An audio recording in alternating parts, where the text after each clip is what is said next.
Oh, that looks good. Hi, everybody.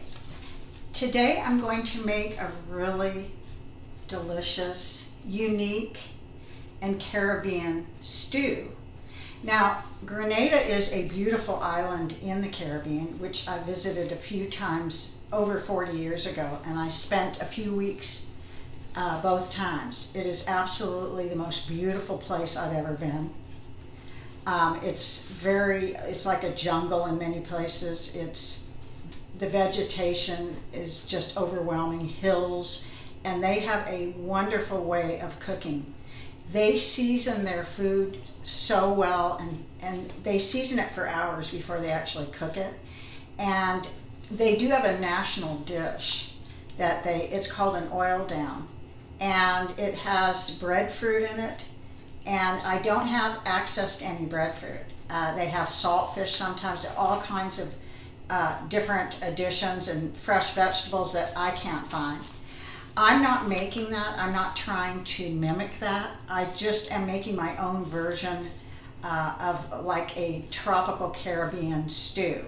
Now, there is no way I could replicate anything they do, first of all, because they have fresh everything. Everything there on that island, all their fruits, they have so many different fruits and vegetables, and they're all fresh, and they can just pick them. Their fish is caught daily. Everything they cook is absolutely grown there. And they are the spice island, so they have all the fresh cinnamon, they have mace and nutmeg, they have cocoa. It is an absolute paradise. So I've been in the mood to kind of have a real hearty stew, a tropical one. And I just recently came back from almost a 2-week Caribbean cruise, but I didn't have anything like that when I was there. But I've been online just kind of looking at different dishes and reminiscing from 40 years ago when I was able to try a lot of Grenadian food. So this is kind of a long intro, but I'm going to taste this first before I show you how I made it. So I'll be right back.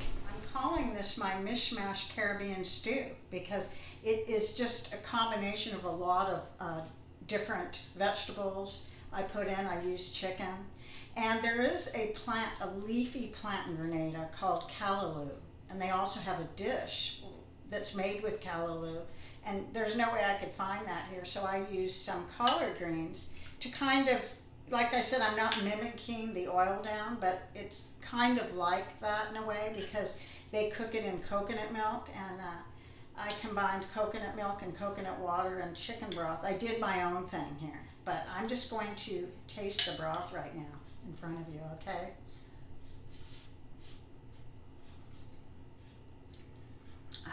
It's awesome.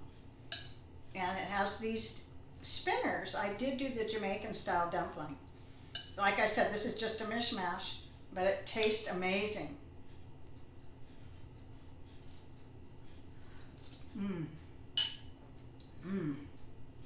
Now, Gene's never had this, and I know he's going to love it.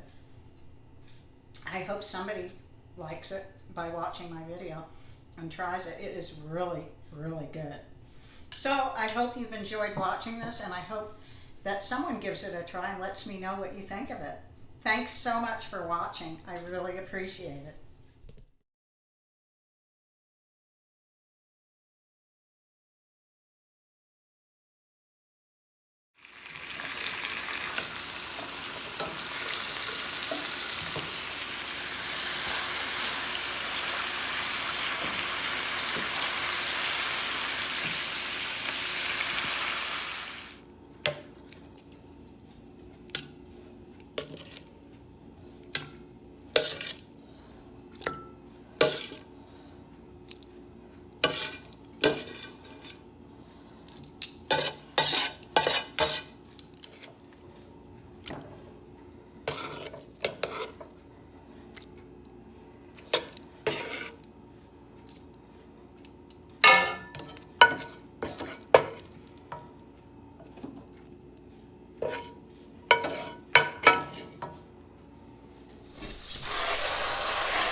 Okay, after I transfer all my chicken into this larger pot, I'm going to put some chicken broth in here, and I'm not measuring. I would say that's probably about 1 cup. Then I'm going to take my coconut milk and water with my spices and pour it in here and kind of cover up the chicken. And now I'm going to turn up the heat and cook this like at a medium low. First I want to bring it to a boil to get the heat up, and then I'll turn it down to like a medium low. Okay, so I washed really well and prepared some collard greens, and of course I took the stems off because they're bitter, and I'm going to cut this up. Then I'm going to peel a yucca. I'm going to peel these plantains and cut everything up and put them in our soup. Okay, I'm just going to cut this up in pieces about like this because it will cook down.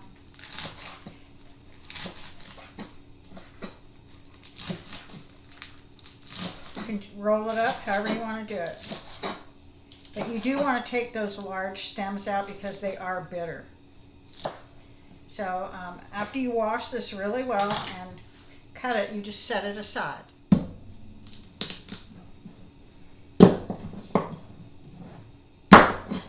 So you want to cut the sides off, and then you want to kind of cut this down the middle like a thin cut all the way down, and then you're just going to peel the skin off. Since this was very long, I cut it in half, and as you can see, it's pretty easy to just open it up after you do your thin cut down the middle. You can just peel it off like this. See how nice and easy that is?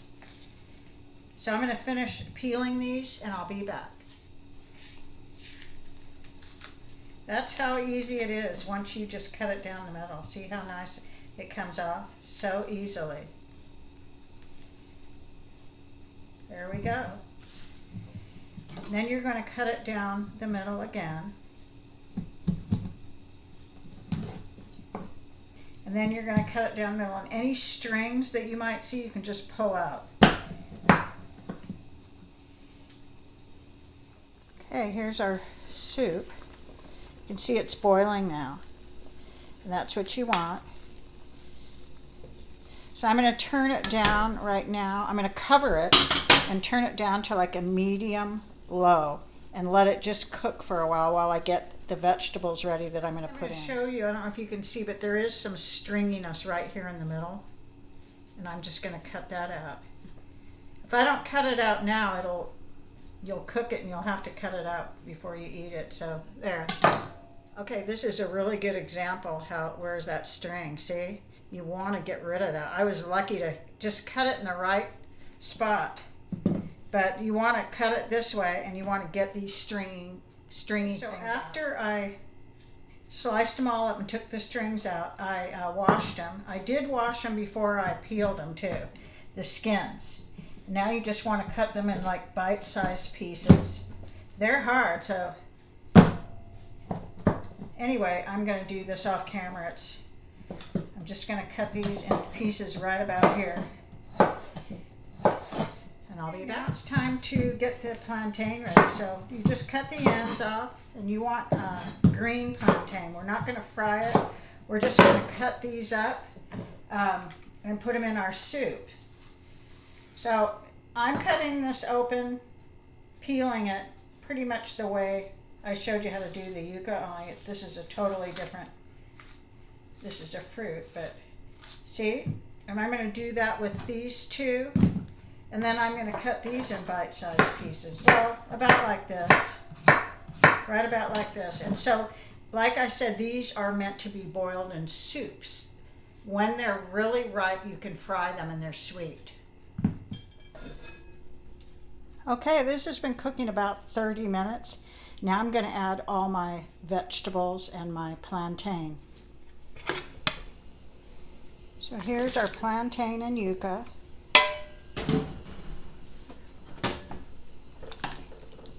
Just add that in. And I'm going to bring this again up to a boil like I did in the beginning. And then I'll turn it down, cover it for about another 30 minutes or until I feel the flavor is where it should be. So I did taste this and I am going to add a little salt.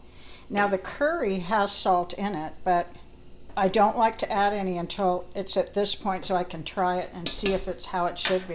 So We're still bringing it up to a boil. Now I'm going to add my collard greens.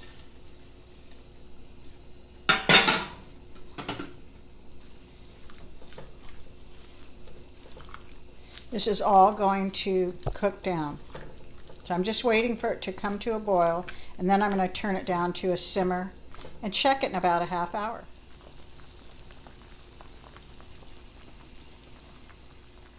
Okay, here's the boil we're looking for. So now I'm going to put the lid on and keep it on a kind of a low medium boil. It's still going to be kind of boiling, but on a low.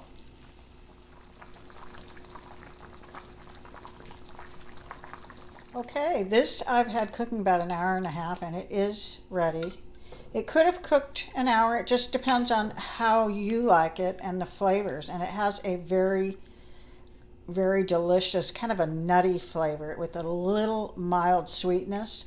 But this coconut water and coconut milk are unsweetened. So the flavor of the spices, you know, the cinnamon, mace, and nutmeg kind of give it a, kind of, I can't describe it, but also the plantain and the yucca also add to the flavor. So it's delicious, and I'm just calling it my Caribbean soup. Okay, now traditionally they do dumplings, and in Jamaica they call them spinners because they make them like little tubes. And this is a really easy recipe. They do have other dumpling recipes, but I'm choosing to do the dumplings the Jamaican way. So it's a cup of flour, half a teaspoon of salt, and anywhere from 1/4 cup of water to a half a cup. And you just kind of want to mix it all together until you have like a firm dough. And then we're just going to roll them in little like Tootsie Roll shapes. And then I'm going to cook it in the soup. That's the last step of the soup. For about 5 to 6 minutes, I'll boil them in the soup. Okay, so these are Jamaican dumplings. And you can flatten these and make them round, but I'm going to do it like how they do it. They're called spinners. It really doesn't matter how you shape them though, it really doesn't, but I'm going to do them like this. You can make them however long you want. And then we're going to turn up the soup till it's boiling, and we're going to put these in for 5 minutes. Okay, here they are. You can see them right here. I'm going to drop them all individually in this boiling pot.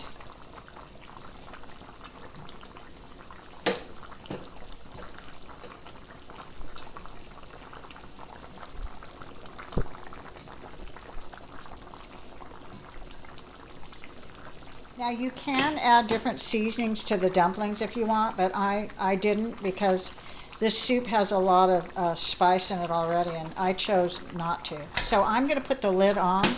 You can cook them either way, but I'm going to cook them with the lid on. So you can tell the dumplings are ready, the spinners, because they're nice and firm, and that's how these dumplings are supposed to be. So we're going to take a bowl of this and taste it.